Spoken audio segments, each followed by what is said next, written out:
আসসালামু আলাইকুম সুপ্রিয় দর্শক, আশা করি ভালো আছেন। আলহামদুলিল্লাহ আমিও ভালো আছি। শুরুতে অনুরোধ করব, যারা আমার চ্যানেলের নতুন দর্শক, দয়া করে আমার চ্যানেলটি সাবস্ক্রাইব করে আমাকে উৎসাহিত করবেন, আর পাশে থাকা বেল বাটনটি অবশ্যই প্রেস করবেন যেন আমার আপলোড করা ভিডিও বিনা বাধায় আপনাদের কাছে পৌঁছে যেতে পারে। প্রিয় দর্শক, এই ভিডিওটি অ্যাবসকন্ডিং এর উপরে। আপনারা অনেকেই অ্যাবসকন্ডিং নিয়ে প্রশ্ন করেন, আবার অনেকেই অ্যাবসকন্ডিংটা কি জিনিস অনেকে জানেনই না। আজকে দুবাইয়ের ভিসা বা আরব আমিরাতের ভিসার অ্যাবসকন্ডিং নিয়ে আলোচনা করব। একটু ছোট করে আলোচনা করব ইনশাল্লাহ। অ্যাবসকন্ডিং শব্দের অর্থ কি, এটা আগে প্রথমে জানতে হবে। অনেকে ফোন করে বলেন যে ভাই আমার ভিসায় তো আমার কোম্পানি অ্যাবসকন্ডিং মারছে। অনেকে বলেন যে ভাই আমার কোম্পানি আমাকে না বলে আমার ভিসার উপরে অ্যাবসকন্ডিং মারছে।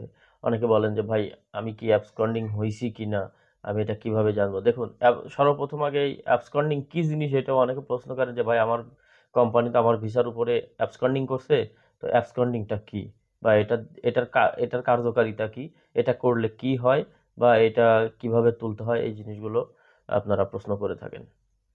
তো সর্বপ্রথম অ্যাবসকন্ডিং এর অর্থটা জানি। অ্যাবসকন্ডিং অর্থ হচ্ছে পালিয়ে যাওয়া, পলায়ন করা, পালানো।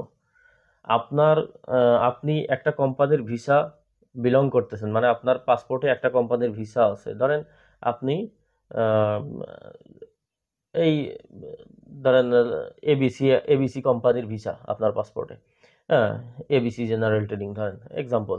তো এবিসি জেনারেল ট্রেডিং এর ভিসা নিয়ে আপনি সেই জেনারেল ট্রেডিং এ চাকরি না করে আপনি অন্য কোম্পানিতে গিয়ে কাজ করতেছেন, কোম্পানির অনুমতি ছাড়াই, কোম্পানিকে না বলে চলে গেছেন, কোনো ধরনের কোনো ক্লিয়ারেন্স নিয়ে যান নাই। তখন ওই কোম্পানিটা আপনার ভিসার উপরে অ্যাবসকন্ডিং মারবে।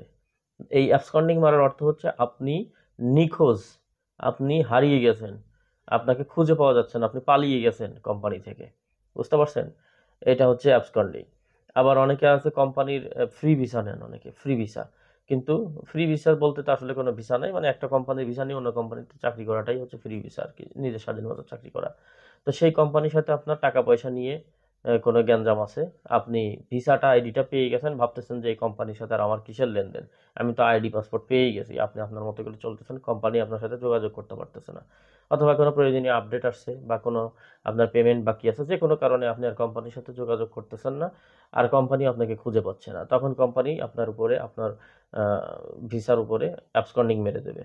তার মানে আপনি পালিয়ে গেছেন।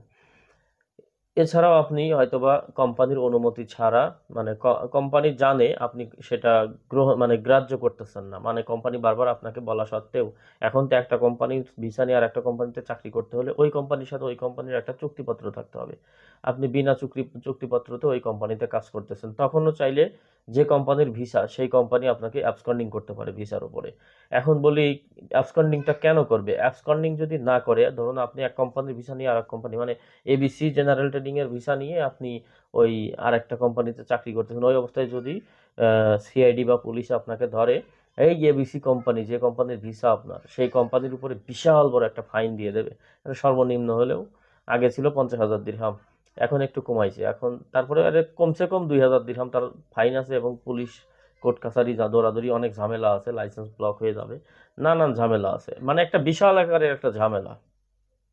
তো তখন কিন্তু কোম্পানি আপনাকে অ্যাবসকন্ডিং করে দেবে। আপনি অন্য কোথাও চাকরি করতেছেন, বা অন্য যে কোনো কোম্পানি থেকে পালাই গেছেন, যে কথাগুলো একটু আগে বললাম, এনিহাও আপনি ওই কোম্পানিতে নাই, সেই কোম্পানির সাথে আপনার মতবিরোধ হয়েছে, বা কোম্পানি থেকে ক্লিয়ারেন্স ছাড়াই আপনি বিভিন্ন জায়গা কাজ করেন, বা বিভিন্ন জায়গায় ঘোরাফেরা করেন, কোম্পানি যেটা বলে সেটা আপনি শোনেন না। তো কোম্পানি আপনার উপরে অ্যাবসকন্ডিং মেরে দিয়ে নিশ্চিন্তায় থাকবে। কোম্পানি যদি আপনার উপরে অ্যাবসকন্ডিং না করে, আপনি এই দেশে ওই কোম্পানির ভিসা নিয়ে, ভিসা থাকা অবস্থায় যদি কোনো ধরনের কোনো অপরাধ করেন, কোনো ক্রাইম করেন, রুলস ব্রেক করেন, হ্যাঁ, তারপরে কোনো লোন টোন নিয়ে পালায়ে যান, বা কোনোভাবে কি বলে এই যে পুলিশে ধরে, সিআইডিতে ধরে কাজ করা অবস্থায়, যে কোনোভাবে যে কোনো অন্যায় কাজ, অন্যায় মানে আপনি আইন ভেঙে যে কোনো কিছু করতেছেন, এই অবস্থায় যদি পুলিশ ধরে, এই এবিসি কোম্পানির উপরে ধরেন চাপ সৃষ্টি হবে। এই জন্য কোম্পানি কি করবে, আপনার উপরে অ্যাবসকন্ডিং মেরে দেবে। কিছু টাকা খরচ হবে কোম্পানির, কিছু এক দিরহাম খরচ হবে অ্যাবসকন্ডিংটা করতে। এই অ্যাবসকন্ডিংটা করে দিলে কোম্পানি নিরাপদ থাকলো। তখন কোম্পানি আপনাকে যদি পুলিশে ধরে বা সিআইডিতে ধরে, তারা দেখতে পাবে যে আপনি ওই কোম্পানি থেকে পালিয়ে আসছেন, ওই কোম্পানি আগেই অ্যাবসকন্ডিং দিয়ে রাখছে আপনার ভিসার উপরে, মানে এই লোক আমার কোম্পানি থেকে পালিয়ে গেছে। তখন আর ওই কোম্পানির উপরে আর কোনো ধরনের কোনো দায়ভার আসবে না, দায়ভার সম্পূর্ণ আপনার নিজের উপরে যাবে, এবং পুলিশ ধরে আপনাকে যে কোনোভাবে যে কোনো শাস্তি দিতে পারে। এটা হচ্ছে অ্যাবসকন্ডিং।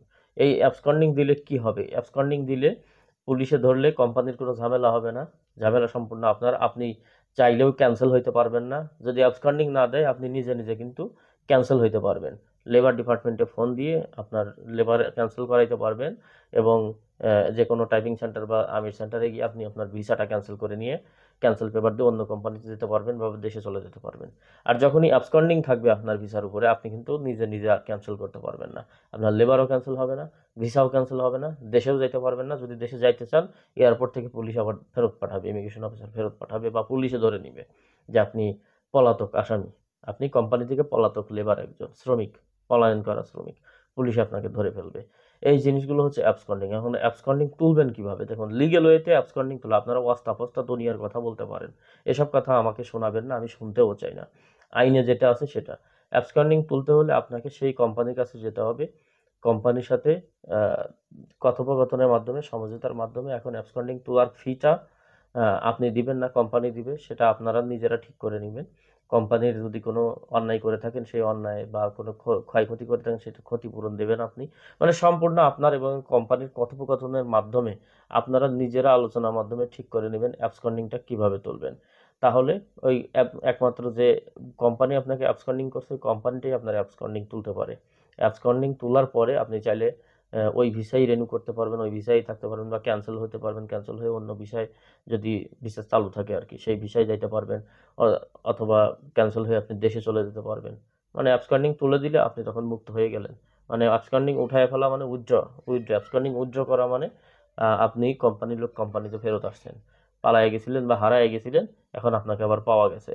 সো ওইটা হচ্ছে অ্যাবসকন্ডিং উইথড্র। তো এই যে আইনি কিছু ঝামেলা আছে, এগুলো আপনাদেরকে ফেস করতে হবে, নিয়ম অনুযায়ী আবার আপনাদেরকে কি করতে হবে না, নিয়ম অনুযায়ী আবার এই ঝামেলা থেকে বের হয়ে আসতে হবে। তো এটাই হচ্ছে অ্যাবসকন্ডিং। তো অ্যাবসকন্ডিং খাওয়ার আগে এরকম কোনো কাজ আপনারা করবেন না।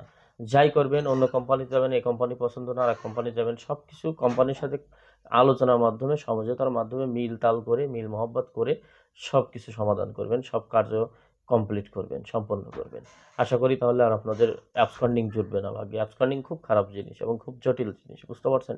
অ্যাবসকন্ডিং দেওয়া মানে আপনি বন্দী হয়ে যাওয়া, আপনি পালিয়ে গেছেন কোম্পানি থেকে, কিন্তু এই দেশ ছেড়ে যেতে পারবেন না, নিজে নিজে ভিসা ক্যান্সেল করতে পারবেন না, ভিসা লাগাইতেও পারবেন না, অন্য কথায়। সুতরাং আপনাকে ফিরে কোম্পানিতেই আসতে হবে। তাই পালায়ে যাওয়ার আগে, চলে যাওয়ার আগে অন্তত কোম্পানির সাথে কথাবার্তা বলে পালায়ে কেন যাবেন? কোম্পানির অনুমতি সাপেক্ষে যাবেন, যা করবেন ওই কোম্পানির অনুমতি সাপেক্ষে হবেন, বা আগে থেকে চুক্তি করেই নেবেন, সব ঝামেলা মিটাইয়া তারপরে যাবেন। অ্যাবসকন্ডিং এইটাই।